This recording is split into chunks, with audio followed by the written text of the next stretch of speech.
जय हिंद फ्रेंड्स। भारतीय राज्य व्यवस्था की सीरीज हम लोगों की चल रही थी और उसमें हम लोगों ने ये देखा कि भारतीय संविधान की मूल विशेषताएं क्या हैं, कितने भाग हैं, क्या क्या शेड्यूल्स हैं और उनके सब्जेक्ट क्या हैं, अनुसूचियां क्या क्या हैं। फिर हमने नागरिकता देखा, भारतीय संघ के बारे में देखा, राज्यों के बारे में देखा और मूल अधिकार, मूल कर्तव्य, डीपीएसपी। और इन सब के साथ हमने एक दो कॉन्सेप्ट और देखे, शक्ति का पृथक्करण और संविधान की संशोधन। ये जो टॉपिक था, ये एक पार्ट था भारतीय राज्य व्यवस्था का। वो एक पार्ट हम लोगों ने कवर कर लिया। अब हम दूसरे पार्ट में चल रहे हैं और कल हमने ये देखा था कि संसदीय प्रणाली के क्या क्या लक्षण हैं, भारतीय संविधान में संसदीय प्रणाली रखी क्यों गई है, संसदीय प्रणाली और राष्ट्रपति प्रणाली में क्या अंतर है, क्या दोनों के फायदे और नुकसान हैं, ये हमने देख लिया। और अब हम आज का टॉपिक जो है हमारा वो ये है कि हम लोग कहते हैं कि भारत एक संघ है, तो संघीय सरकार के क्या क्या लक्षण होते हैं हमें ये देखना है। तो आज का जो हमारा टॉपिक है वो ये है संघीय प्रणाली। ठीक, फेडरल सिस्टम।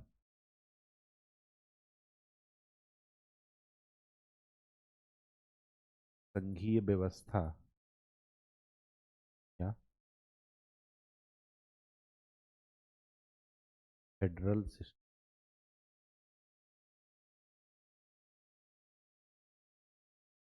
ठीक, अब अगर संघ है, इसकी शुरुआत यहाँ से करते हैं कि आर्टिकल 1 में लिखा है, अनुच्छेद 1 में, कि Bharat, India, that is Bharat, is union of states. ये हिंदी में अगर पढ़ेंगे तो क्या लिखेंगे कि इंडिया जो कि भारत है, राज्यों का एक संघ है। अब संघ वर्ड के दो मतलब होते हैं,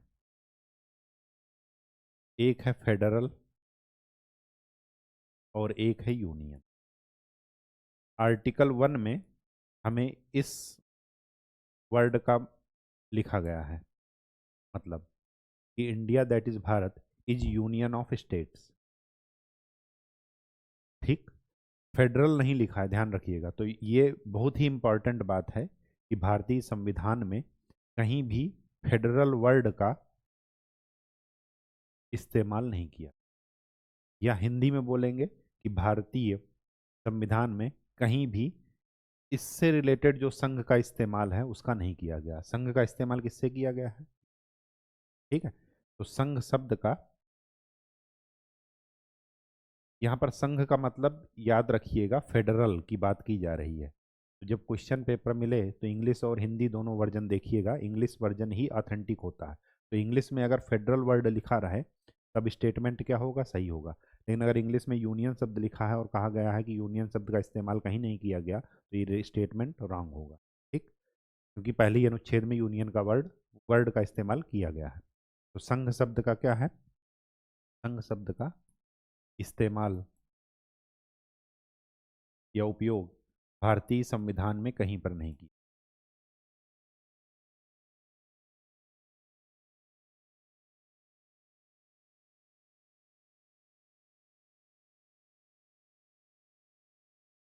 किसका इस्तेमाल किया गया? यूनियन का। ये बहुत ही इंपॉर्टेंट बात है, पहली बात। ठीक, अगर कोई लोकतांत्रिक सरकार है,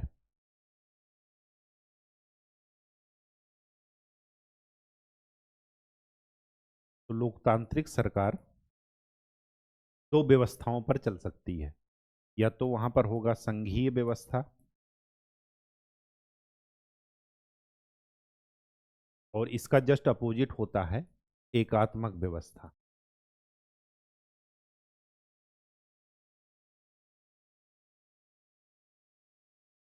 यूनिटरी सिस्टम और फेडरल सिस्टम। एकात्मक व्यवस्था वहां पर लागू होती है जहां पर भौगोलिक क्षेत्र छोटा हो।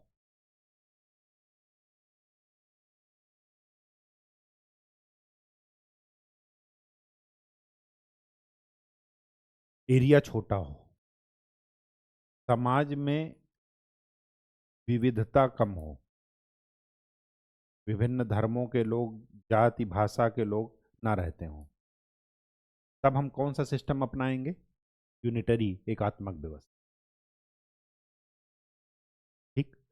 और जहां पर भौगोलिक क्षेत्र बड़ा हो, भौगोलिक विविधता ज़्यादा हो, सांस्कृतिक आर्थिक विविधता ज़्यादा हो, राजनीतिक विविधता ज़्यादा हो, वहां पर क्या है? संघीय व्यवस्था का इस्तेमाल किया जाएगा। जस्ट इसके अपोजिट। ठीक। क्या अंतर होता है दोनों में? तो अंतर ये होता है, संविधान होता है सबसे ऊपर, इसके बाद होती है संघ सरकार या केंद्र सरकार।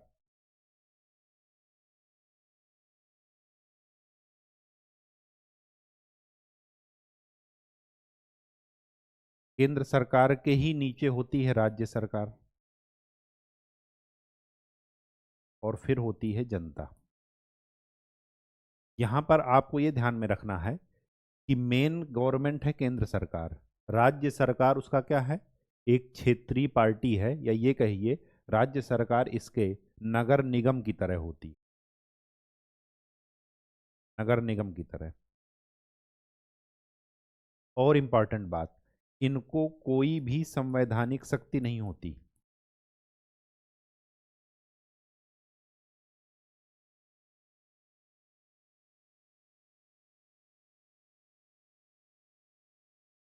इनको केवल उतनी ही शक्ति इनके द्वारा दी जाती है जितना एक लोकल गवर्नमेंट को शासन चलाने के लिए चाहिए, बस। मतलब ये इनके एजेंट की तरह काम करते हैं। इनको संविधान के द्वारा कोई पावर नहीं मिली हो। ये होते हैं कौन सा? एकात्मक सिस्टम, एकात्मक व्यवस्था। लेकिन अगर वही चीज संघीय व्यवस्था की बात की जाए,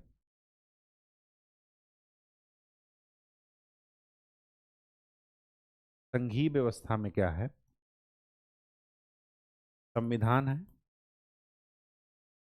और संविधान से दोनों को शक्ति मिल रही है, केंद्र सरकार को भी। केंद्र सरकार मतलब संघ सरकार, और राज्य सरकार को भी। यहां पर राज्य सरकार संविधान के प्रति उत्तरदायी है, केंद्र के प्रति उत्तरदायी नहीं है। राज्य का स्टेटस कहां से मिला है? केंद्र सरकार की दया पर निर्भर नहीं है। कहां से मिला है? संविधान से।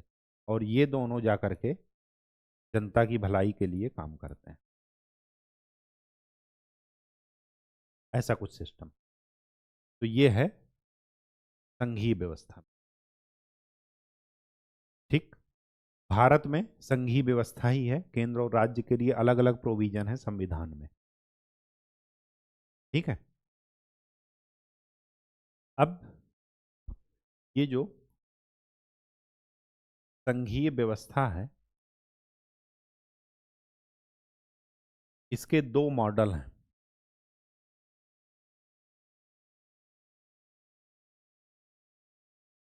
दो मॉडल हैं। एक है फेडरल, इसको बोलते हैं अमेरिकी, अमेरिका में यही है। और दूसरा है यूनियन, इसको बोलते हैं कनाडाई मॉडल। कनाडा में यही है। कनाडा में कौन सा मॉडल है? यूनियन। क्या अंतर होता है दोनों में, वो देखिए। फेडरल में क्या होता है? अच्छा, पहले ये जान लीजिए कि संघ का मतलब क्या होता है, ताकि आपको दिक्कत ना हो आगे। संघ का मतलब होता है समझौता।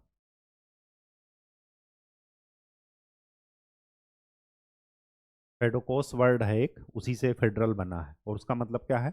समझौता है। ठीक। हमें उससे मतलब नहीं है, बस संघ का मतलब क्या है? समझौता। ठीक। तो यहाँ पर, यहाँ का जो मेन उद्देश्य है कि संविधान द्वारा केंद्र को अलग शक्ति मिली है, राज्य को अलग। तो यहाँ का जो संघीय व्यवस्था में है, संघीय व्यवस्था में ये है कि इसका जो मूल सिद्धांत है वो है शक्ति का पृथक्करण का सिद्धांत, या ये कहिए शक्ति का बंटवारा। दोनों की अलग अलग शक्ति है, राज्य की अलग है, केंद्र की अलग है, और दोनों को एक दूसरे पर हस्तक्षेप करने का अधिकार नहीं है बिना किसी इमरजेंसी सिचुएशन के। ठीक है,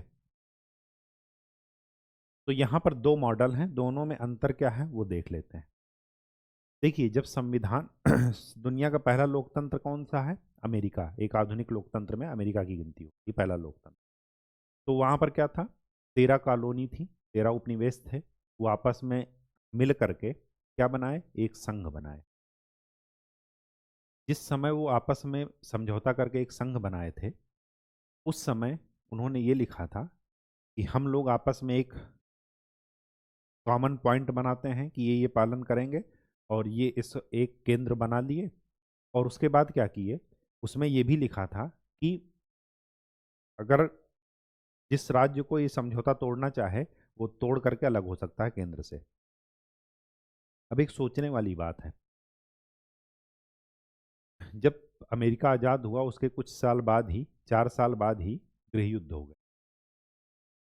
और गृह युद्ध में मेन जो मुद्दा था वो ये था, नॉर्थ और साउथ का। नॉर्थ वाला अमेरिका, नॉर्थ पोर्शन वो ज़्यादा डेवलप्ड था, और साउथ वाला क्या था? कम डेवलप्ड था। साउथ वाला एग्रीकल्चर एक्टिविटी के लिए था, और नॉर्थ वाला क्या था? लैंडलॉर्ड, इंडस्ट्री, इनके सबके। अब दिक्कत क्या हुई कि स्वाभाविक सी बात है कि जो कम डेवलप हो रहेगा वो उसमें विद्रोह की भावना आएगी, क्योंकि वो अपने भाई बंधुओं को देखेगा। तो अगर विद्रोह की भावना आई, तो उसमें से एक अगुआ था, आपने नाम सुना होगा, टेक्सास। टेक्सास एक राज्य है अमेरिका का। ये साउथ का क्या कर रहा था? लीड कर रहा था। अब ये मामला गया सुप्रीम कोर्ट में। तो सुप्रीम कोर्ट ने ये देखा कि अगर हम ये प्रोविजन करते हैं, समझौते में तो लिखा है, लेकिन अगर हम ये प्रोविजन करते हैं अलग होने का, तो इसी तरह धीरे धीरे सारे राज्य अलग हो जाएंगे, तो अमेरिका एक संघ रह जाएगा? नहीं रह पाएगा। और अगर अमेरिका संघ नहीं रह पाएगा तो फिर फेडरल सिस्टम का कोई मतलब नहीं, एक सुपर पावर का कोई मतलब नहीं, क्योंकि वो कभी सुपर पावर बन ही नहीं पाएगा अगर संगठित नहीं रहेंगे तो। भारतीय संविधान सभा को इस चीज़ से सीख मिली। उन्होंने ये देखा कि अमेरिका से जो चीज़ें हम ले रहे हैं, तो संघीय व्यवस्था हम अमेरिका से लें या ना लें। तो वहाँ पर क्या देखा उन्होंने कि अगर यही हम परिणाम करेंगे तो फिर क्या होगा कि ऐसे ही राज्य हमारे यहाँ भी, हमारे यहाँ तो और ज़्यादा समस्या थी, जाति धर्म सब पर ही बटे थे, भौगोलिक कंडीशन अलग अलग है, संस्कृतियाँ अलग अलग हैं। ठीक है। और आपने सुना ही होगा कि एकीकरण जब किया गया था 562 रियासतों का सरदार वल्लभ भाई पटेल द्वारा, तो ये काफ़ी चैलेंजिंग था। अब यहाँ पर आपको ये ध्यान में रखना है कि अमेरिकी संविधान में शुरुआत में ये प्रोविजन था, लेकिन उन्होंने, सुप्रीम कोर्ट ने क्या कर दिया? ये खत्म कर दिया और कहा कि नहीं, आप अलग नहीं हो सकते। तो यहाँ के सिस्टम में क्या है कि शुरुआत केंद्र को बनाया किसने? राज्यों ने। शुरुआत इनिशिएट किसने की? राज्यों ने। ठीक। तो यहाँ पर इस सिस्टम में क्या है, पहली बात तो ये ध्यान रखिएगा, क्या क्या इसकी विशेषताएं हैं, पहले ये लिख लेते हैं। राज्यपाल की नियुक्ति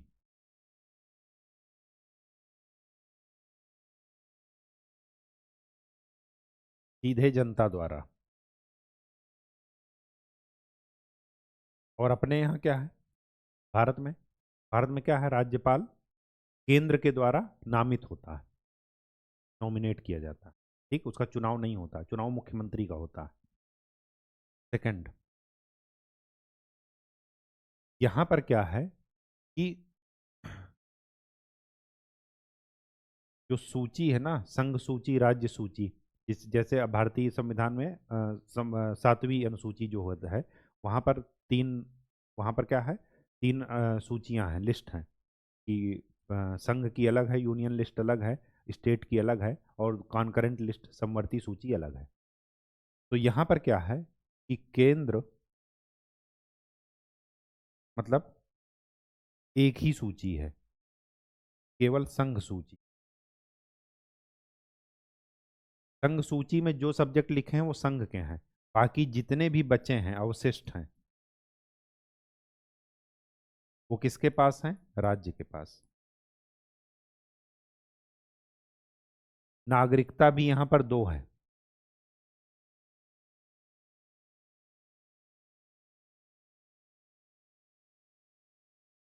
एक राज्य की और एक संघ की।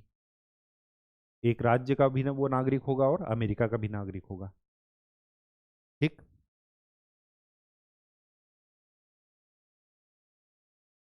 चौथी चीज कि राज्यों को संघ से अलग होने का कोई अधिकार नहीं। मैंने आपको बताया कि पहले ये था, लेकिन अब हम यही पढ़ते हैं कि नहीं है। क्यों नहीं है? क्योंकि सुप्रीम कोर्ट ने ये अमेंडमेंट कर दिया और कहा कि राज्यों को केंद्र से अलग होने का कोई अधिकार नहीं है। ठीक। और जब कोई अधिकार नहीं है तो स्वाभाविक सी बात है कि राज्य को, अच्छा एक चीज और इसी में लिख लीजिए ताकि समझने में और आसानी रहे आपको। फिफ्थ पॉइंट,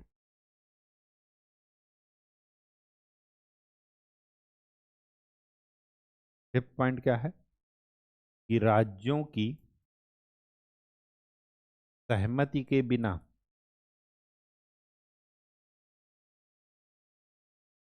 उनकी सीमा, टेरिटरी, नाम आदि में परिवर्तन नहीं किया जा सकता।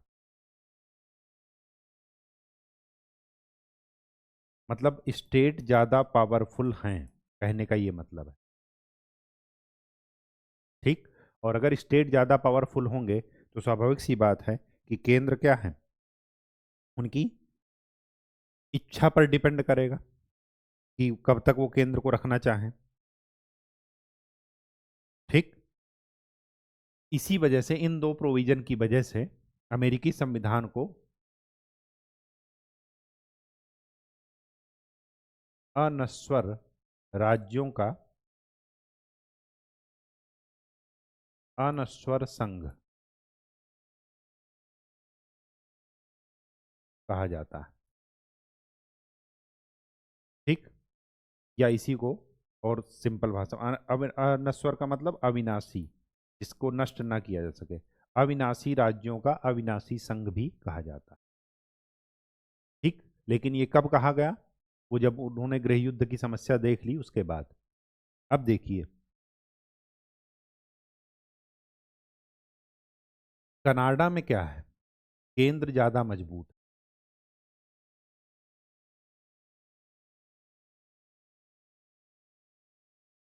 केंद्र ज्यादा पावरफुल।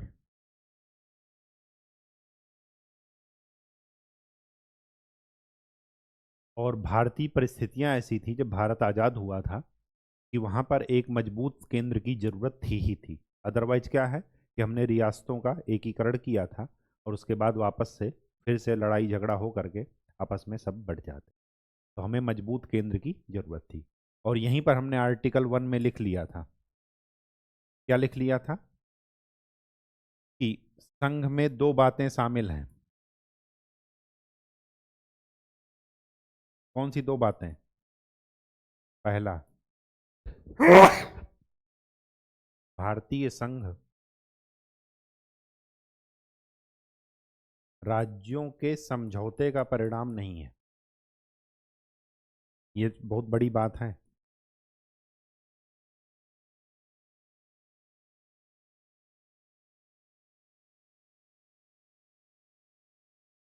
और राज्यों को केंद्र से अलग होने का अधिकार नहीं है। ये दो बातें साफ साफ लिखी हैं। ये पहले से ही लिख दिया गया ताकि सुप्रीम कोर्ट में ये ना जाए, का अधिकार नहीं। बात समझ में आ गई? ये दो चीजें हैं। और इसी वजह से हम ये कहते हैं कि भारतीय जो संघीय व्यवस्था है वो किसके नजदीक है? कनाडा के बजाय अमेरिका के। ठीक। तो हमने किसको अपनाया? कनाडाई मॉडल को। तो जो जो अपने यहाँ होता है वो सारा कनाडा में होता है। राज्यपाल वहां भी केंद्र के द्वारा नियुक्त किया जाता है। सारी अवशिष्ट शक्तियां कहाँ हैं? केंद्र के पास। जो नहीं लिखा कहीं किसी भी सूची में, वो सब किसके पास है? केंद्र के पास। केंद्र बहुत ही मजबूत है। ठीक, चलिए नेक्स्ट। नेक्स्ट ये है कि संघीय सरकार की विशेषताएं देखना है।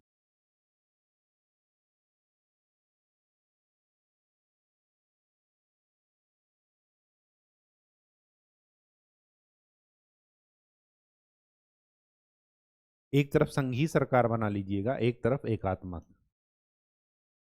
ताकि आप कंपैरिजन कर पाए।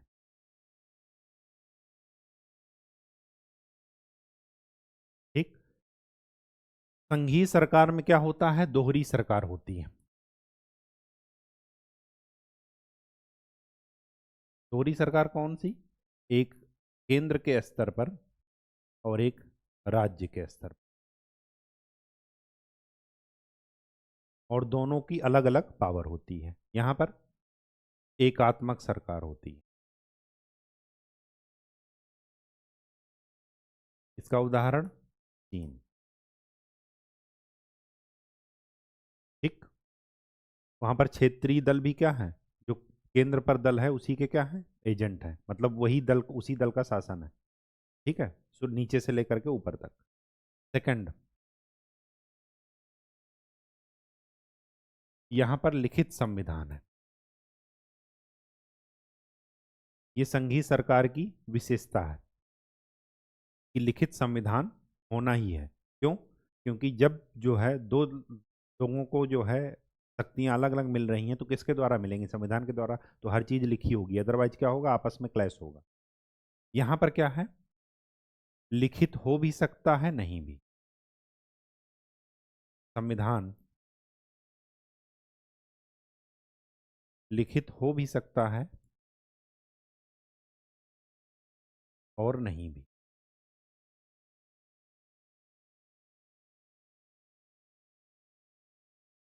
लिखित में उदाहरण फ्रांस, और अलिखित में कौन है? ब्रिटेन। ब्रिटेन में संविधान अलिखित है, वहां पर बाइंडिंग उन्होंने नहीं कराई है। ठीक, तीसरी बात,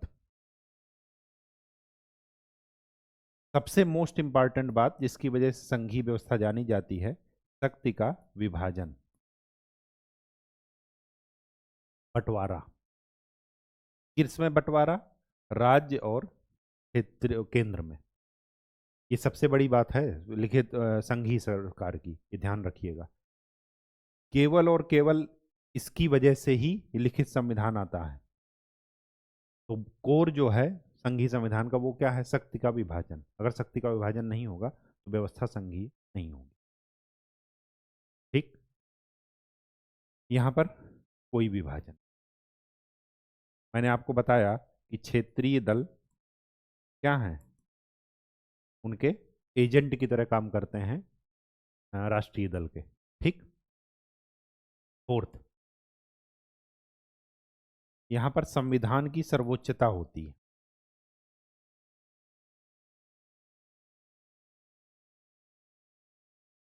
क्यों? क्योंकि सारा कुछ संविधान में लिखा है।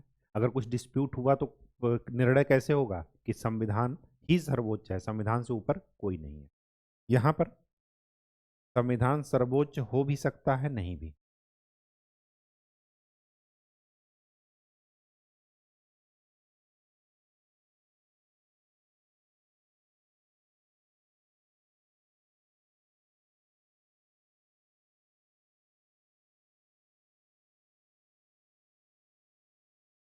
अगर हो सकता है तो उसका उदाहरण क्या है? जापान। और मैंने आपको बताया था कि जब आपको बता रहे थे कि कौन सा प्रोविजन किस देश से लिया गया है, तो मैंने उसमें बताया था कि संविधान की सर्वोच्चता कहाँ से ली गई है? जापान से। और नहीं भी में कौन एग्जाम्पल है? ब्रिटेन। ठीक, फिफ्थ पॉइंट,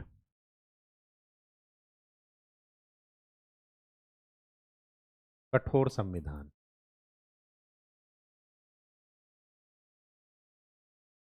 मतलब इसमें चेंज करना आसान नहीं है।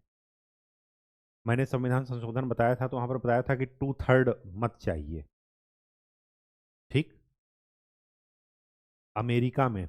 और क्या चाहिए? आधार वो आधे राज्यों की विधानसभाओं का जो है बहुमत। अमेरिका में क्या है? 3/4 चाहिए बहुमत। 3/4 मतलब समझ रहे हैं? 75%। 75% है इतना। मतलब कठिन कठिन है ये बहुमत प्राप्त करना, कि वहाँ पर आज तक जब से वो आज़ाद हुए तब से लेकर के आज तक 10, 12, 13वां संशोधन ही हुआ। इससे ज़्यादा हुए ही नहीं संशोधन। क्यों? क्योंकि इतना टफ बना दिए हैं संविधान संशोधन की प्रक्रिया। और मैं बार बार एग्जाम्पल देता हूँ कि वहाँ पर हथियारों को रखना मूल अधिकार है, और देखिए मूल अधिकार को वो हटा नहीं पा रहे हैं। आए दिन वहाँ पर कोई भी अपनी बंदूक से कहीं पर भी गोली चलाए दे रहा, किसी को भी मारे दे रहा। ठीक है, सुनते होंगे आप लोग। यहाँ पर क्या है? कठोर संविधान। इसमें क्या है? संविधान कठोर हो भी सकता है, नहीं भी।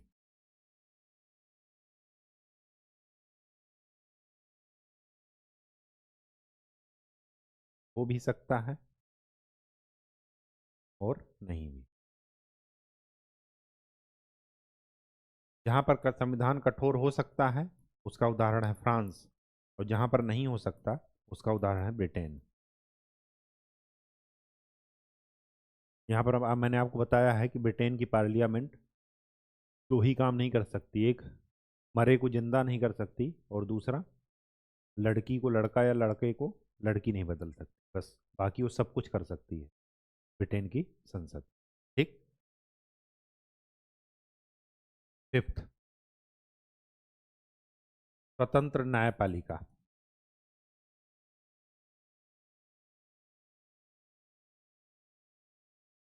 यहाँ पर यहाँ पर भी स्वतंत्र न्यायपालिका मान सकते हैं, लेकिन यहाँ पर हो भी सकता है, नहीं भी हो सकता।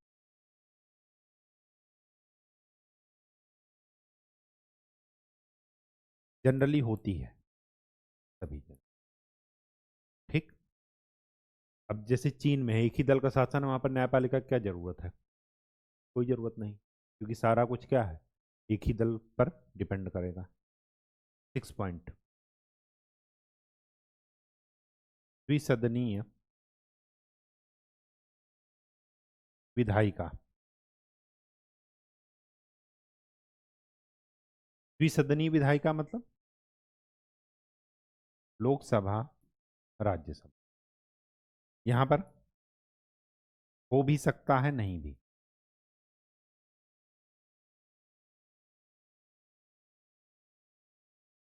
नहीं भी में कौन आएगा? चीन। चीन, रूस, यहाँ पर एक ही विधायिका। और हो भी सकता है में कौन आएगा? ब्रिटेन। ठीक। ये जो संघीय सरकार की विशेषता हैं, ये सारी विशेषताएं भारतीय संविधान में मौजूद हैं। तो अगर आपसे पूछा जाए कि भारतीय संविधान में संघीय सरकार के लक्षण क्या क्या हैं, कैसे जानते हैं कि यहाँ पर संघीय व्यवस्था है, तो आप लिख लेंगे। संघीय और संसदीय में कंफ्यूजन मत रखिएगा। ठीक। बात समझ में आ गई?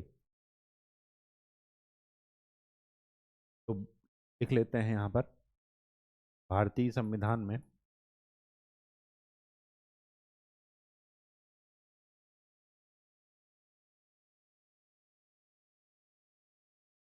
संघीय तो मैंने आपको बता दिया। अब एकात्मक व्यवस्था के लक्षण देखते हैं।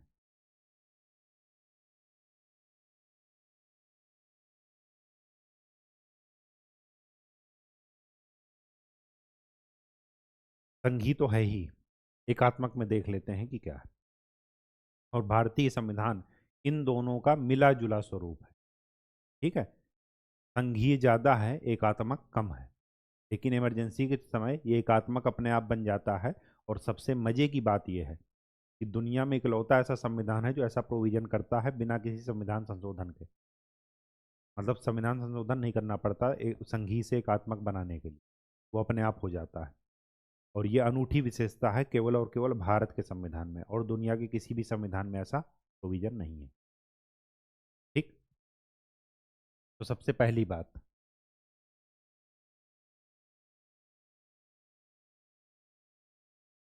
सशक्त केंद्र। केंद्र सरकार क्या है? बहुत ही मजबूत। ये मजबूत आप दो चीजों से देखिए। पहला क्या है, दो नहीं तीन लिख लीजिए। पहला क्या है, संघ सूची में विषयों की संख्या ज्यादा।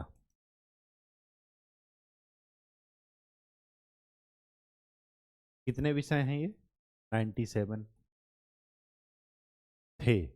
इसमें तीन और ऐड हो गए तो कितने हो गए, 100। ठीक। इसके बाद राज्य में कितने हैं, राज्य सूची में 67 थे, इसमें से बचे 62।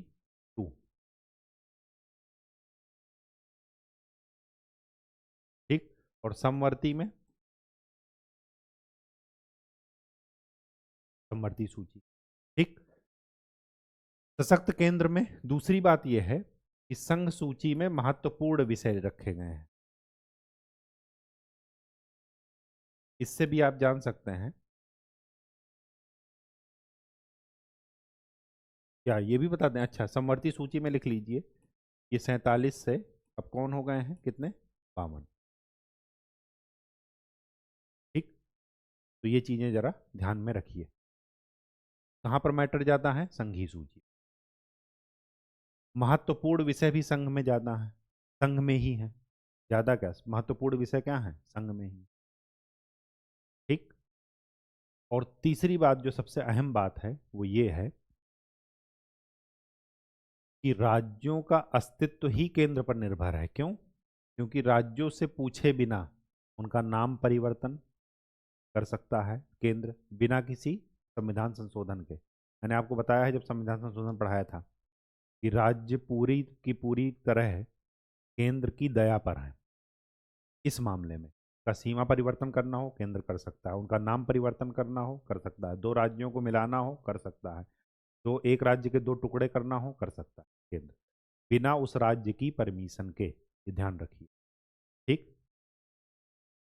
तो राज्यों के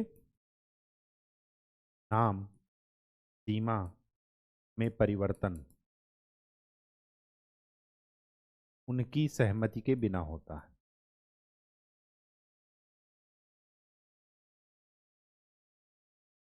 और ये सबसे बड़ी बात है, सबसे अच्छा एग्जाम्पल है कि एकात्मक सरकार, एक मतलब एकात्मक व्यवस्था के लिए सबसे सबसे अच्छा एग्जाम्पल है कि हमारे यहाँ केंद्र सशक्त है और राज्य कमजोर है। ठीक। लेकिन वो उस समय का बैकग्राउंड था और जरूरत भी इसी बात की है। ठीक है। मैक्सिमम जनता निरक्षर है, जातिवाद, आतंकवाद, संघर्ष ये आपस में चल रहा है। ठीक है, सांप्रदायिकता ये आपस में चल रहा, तो अगर मजबूत केंद्र नहीं रखेंगे तो इसके कितने टुकड़े हो जाएंगे ये आप इमेजिन नहीं कर सकते। ठीक। सेकंड पॉइंट,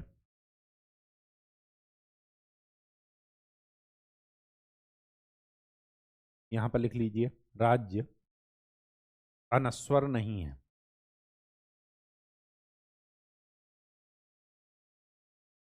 ये यहां पर भी लिख सकते हैं, और एक पॉइंट यहां पर एक चीज और लिख लीजिए, वो ये लिख लीजिए कि अवशिष्ट शक्तियां किसके पास हैं, केंद्र के पास। समवर्ती सूची के सब्जेक्ट पर अगर कानून दोनों ने बना लिया तो किसका मान्य होगा, केंद्र का। ठीक।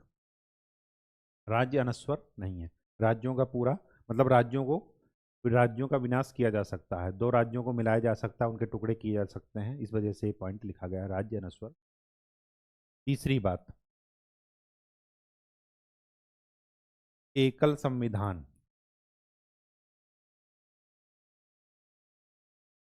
एक ही संविधान से सारे गवर्न होते हैं। एकल नागरिकता, ये भी विशेषता है एकात्मक होने की। ठीक। पांचवा, संविधान का लचीलापन। मैंने बताया है कि भारतीय संविधान ना तो बहुत ज़्यादा कठोर है और ना ही बहुत ज़्यादा लचीला है। और इसमें आप क्या लिखेंगे कि 90% से ज़्यादा सामान्य बहुमत के द्वारा होता है। सामान्य बहुमत के द्वारा कानून बनते हैं। संविधान संशोधन के लिए से हट करके जो कानून बनते हैं वो सब क्या है, इसी के द्वारा संविधान के लचीलेपन का ही उदाहरण है। 6 पॉइंट, आपातकालीन प्रावधान।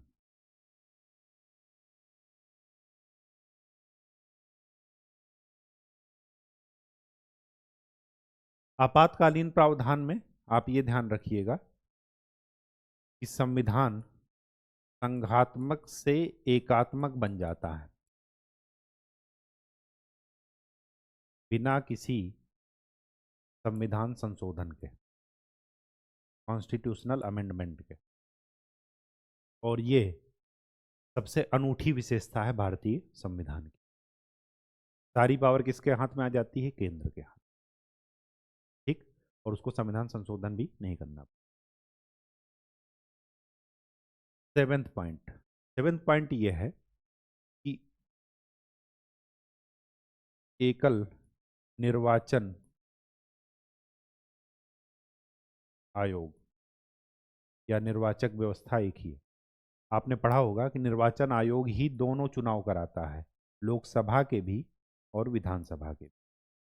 जो लोकल चुनाव होते हैं ग्राम पंचायत वगैरह के, वो राज्य आयोग कराता है, राज्य निर्वाचन आयोग। जो संघ का निर्वाचन आयोग है वो दोनों चुनाव कराता है। सबसे बड़ी बात, एकल क्या कहते हैं, महानियंत्रक एवं लेखा प्रणाली।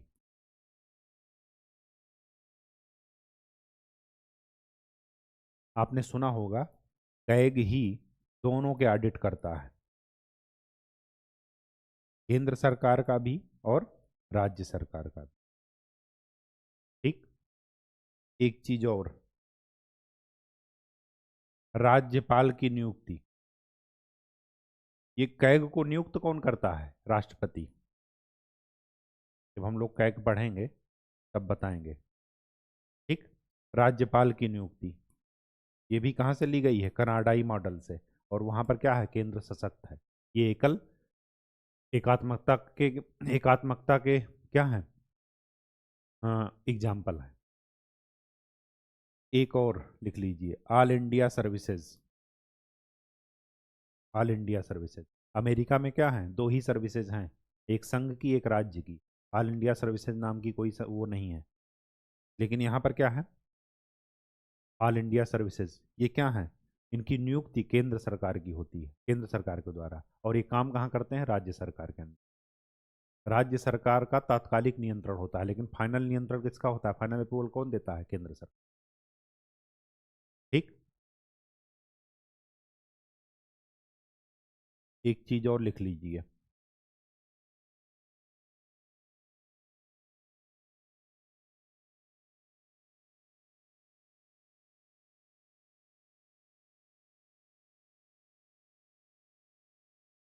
एकल निर्वाचन आयोग।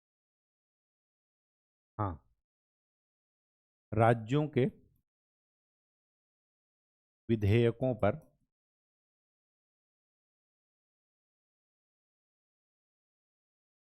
वीटो करने का अधिकार।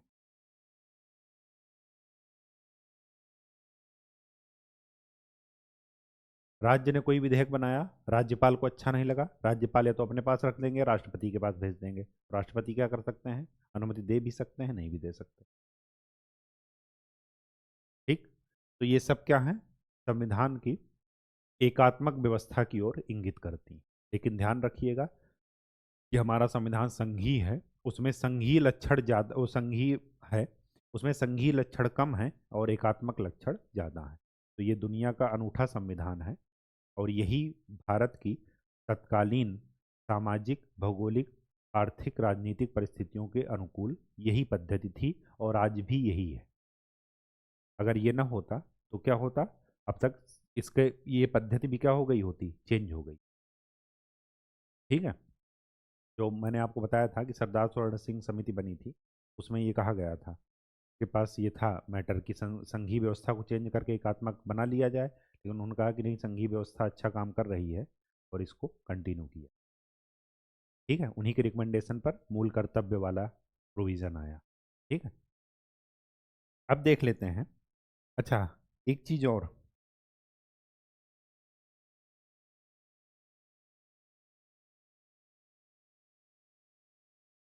ठीक है, नेक्स्ट। अब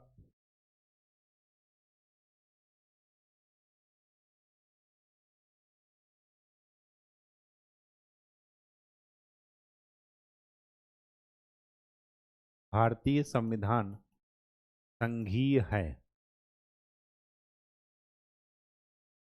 इसके कुछ लक्षण मिल रहे हैं। हमें कुछ चीजों को देख करके लग जाता है कि ये क्या है, संघीय है।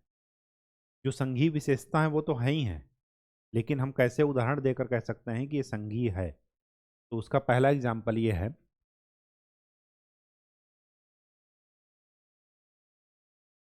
अंतर्राज्यीय क्षेत्रीय विवाद।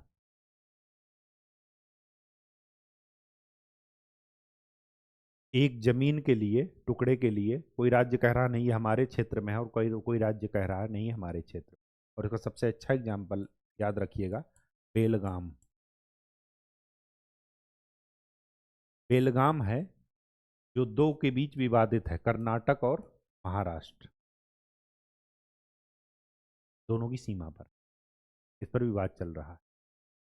ठीक, अभी फिलहाल वो कर्नाटक के क्षेत्र में है, और वहाँ पर मराठी जो बोलने वाली जनसंख्या है वो ज़्यादा है, तो महाराष्ट्र उस पर दावा कर रहा है। ठीक, दूसरी बात, अंतर्राज्यीय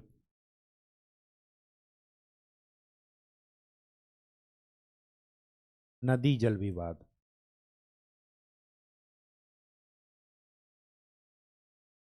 आपने सुना होगा, कावेरी नदी का मामला चल रहा है, तमिलनाडु केरल के बीच में, कर्नाटक भी इसमें शामिल है। कृष्णा नदी का चल रहा है। ये इसके एग्जाम्पल है। तीसरी बात, क्षेत्रीय दलों का प्रभाव या उद्भव,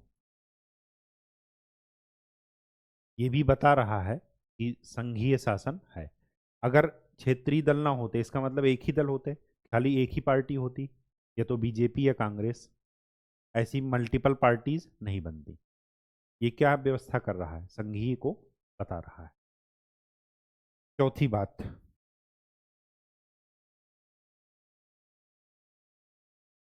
क्षेत्रीय आकांक्षा पूरा करने के लिए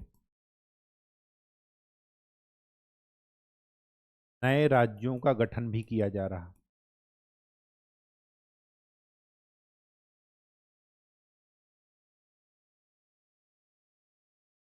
ये भी क्या बता रहा है, संघीय व्यवस्था को बता रहा है, संघीय लक्षण को बता रहा है।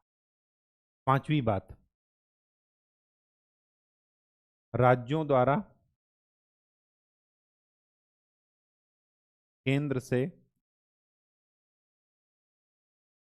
अधिक अनुदान की मांग की जा रही, कि हमें और पैसा दीजिए योजनाओं को चलाने के लिए। ये भी क्या है, अगर उनकी एक ही पार्टी होती, एक ही उसका होता, संघीय लक्षण ना होता, तो कभी पैसा मांगते? सोचते कि जितना आ गया बस उतना बहुत है। और इसी वजह से वित्त आयोग बना, और वित्त आयोग क्या किया, सबसे इम्पॉर्टेंट बात है 14वां वित्त आयोग, जिसने राज्य के जो पूल था राज्यों का, उसको 32% से बढ़ा करके कितना कर दिया, 42%। ठीक है, जो केंद्र के पास आता है धन, उसमें से 42% वो किसको देगा, राज्यों को। ठीक, छठवीं बात, राज्यों के अधिकार क्षेत्र में अतिक्रमण पर, अगर केंद्र राज्यों के अधिकार क्षेत्र में अतिक्रमण करता है तो राज्य उस पर हस्तक्षेप करते हैं, उसका विरोध करते हैं। जैसे राज्यपाल की नियुक्ति में लड़ाई चल रही है, राज्य क्या कह रहे हैं कि जो राज्यपाल हमारे द्वारा पारित विधेयक को जिस जो हमारे द्वारा मतलब जो जनता के प्रतिनिधि हैं, जनता के द्वारा चुने गए हैं, उनके प्रतिनिधियों के से संबंधित विधेयक को क्या कर रहा है, रोक रहा है। तो ये जनता की भावना का क्या है, उल्लंघन है। ये हमेशा मुद्दा केंद्र और राज्य की लड़ाई में रहता है। और सबसे बड़ी बात, सुप्रीम कोर्ट ने कुछ प्रावधानों पर सीमाएं लगा दी हैं, और इसका सबसे अच्छा एग्जाम्पल है आर्टिकल 356, जिसको आप बोलते हैं राज्य में राष्ट्रपति शासन। राज्य में राष्ट्रपति शासन। इसमें सुप्रीम कोर्ट ने कहा है कि आप अपनी पावर का मिसयूज मत कीजिए। राज्य सरकार अच्छी खासी चल रही तो उसको चलने दीजिए, बेकार में राष्ट्रपति शासन का बहाना मत ढूंढ। ठीक, तो ये सारे लक्षण किसको बता रहे हैं, संघीय लक्षण को बता रहे हैं। और सबसे बड़ी बात हमेशा याद रखिएगा कि कोई भी सिस्टम ना तो पूरी तरीके से खराब है, ना ही अच्छा है। मिला जुला रूप हर एक जगह, हर एक प्रणाली के गुण और दोष दोनों हैं। कल मैंने आपको बताया था कि संसदीय सिस्टम में स्थिरता नहीं रहती, तो स्थिरता न तो गवर्नमेंट की रहेगी ना नीतियों की रहेगी, लेकिन फिर भी उत्तरदायित्व तो ऐसी चीज़ है कि वो स्थिरता से ज़्यादा इम्पोर्टेंट। ठीक, और हमने उसको महत्व दिया। वही चीज़ यहाँ पर संघीय में भी, कि नॉर्मल कंडीशन में राज्य अपना काम करेंगे, केंद्र अपना काम, लेकिन जैसे ही कोई आपातकालीन प्रावधान आए तो उस समय राज्य अपने आप, राज्य की शक्तियां कहाँ हो जाएंगी, केंद्र को ट्रांसफर हो। ठीक, ये जो संघीय शासन की व्यवस्था है, ये इसी वजह से है ताकि दोनों के बीच में आपस में क्लैश ना हो, लड़ाई ना हो। लेकिन कुछ ना कुछ लड़ाई चलती रहती है, क्योंकि दोनों सरकार का हर कोई अपना प्रभुत्व जमाना चाह रहा है। केंद्र चाहता है कि हम पूरा राज्य को, हम ही हमारे अनुसार राज्य चले, और राज्य चाहता है कि हम स्वतंत्र इकाई की तरह काम करें। ठीक है, तो आज के लिए इतना ही। नेक्स्ट लेक्चर में हम लोग अपने नए टॉपिक की ओर पढ़ेंगे और फिर देखेंगे सेंटर स्टेट रिलेशन क्या। ठीक है, तो तब तक के लिए खूब अच्छे से पढ़ाई कीजिए, मेहनत कीजिए, प्रीवियस ईयर क्वेश्चन जरूर सॉल्व करते रहिए। ठीक है, और प्रैक्टिस का कोई विकल्प। धन्यवाद।